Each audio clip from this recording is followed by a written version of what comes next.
ये पाकिस्तान ने high speed missile सुबह 1:40 पर इस्तेमाल करके पंजाब के एयरबेस स्टेशन को दागने की कोशिश की। Pakistan has attempted multiple air intrusions using drones and conducted shelling using heavy caliber RT guns, targeting civilian infrastructure and killing some civilians. Pakistan सेना ने पूरी पश्चिम मोर्चे पर लगातार आक्रामक गतिविधियां जारी रखी। उसमें UCAV drones, long range weapons, loitering munitions और लड़ाकू विमानों का उपयोग कर भारतीय सैन्य ढांचे को निशाना बनाया। नियंत्रण रेखा पर भी ड्रोन घुसपैठ और भारी कैलिबर हथियारों से गोलाबारी की। अंतर्राष्ट्रीय सीमा और एलओसी पर श्रीनगर से नलिया तक 26 से अधिक स्थानों पर हवाई घुसपैठ के प्रयास किए गए। भारतीय सशस्त्र बलों ने अधिकांश खतरों को सफलतापूर्वक निष्क्रिय किया। फिर भी वायु सेना स्टेशनों पर उधमपुर, पठानकोट, आदमपुर और भुज बठिंडा स्टेशन, इन सब पर उपकरण व पर्सनल्स को हानि पहुंचाई। मैं ये भी बताना चाहती हूँ कि पाकिस्तान ने हाई स्पीड मिसाइल सुबह 1:40 पर इस्तेमाल करके पंजाब के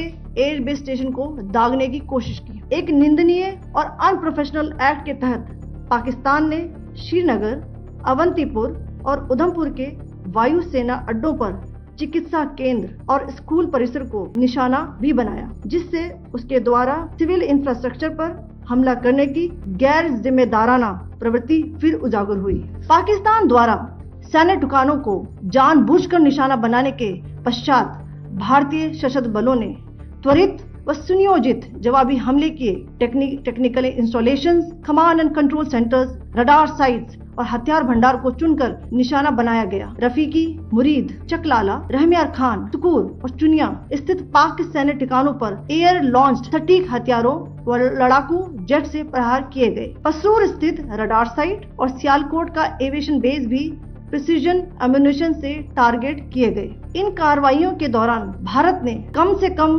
कोलैटरल डैमेज की क्षति सुनिश्चित की। Pakistan has also attempted to execute a continued malicious misinformation campaign with claims of destruction of Indian S-400 system at Adampur, destruction of airfields at Suratgarh and Sirsa, BrahMos base at Nagrota, RT gun positions at Derang Yari and Chandigarh forward ammunition depot, with heavy damages to other military stations being propagated on social media. India unequivocally rejects these false narratives being spread by Pakistan. Along the line of control also, Pakistan has attempted multiple air intrusions using drones and conducted shelling using heavy caliber RT guns, targeting civilian infrastructure and killing some civilians. Heavy exchange of artillery mortars and small arm fire in Kupwara, Baramulla, Poonch, Rajouri and Aknoor sectors continued. Indian Army has responded effectively and proportionately, causing extensive damage to Pakistan Army.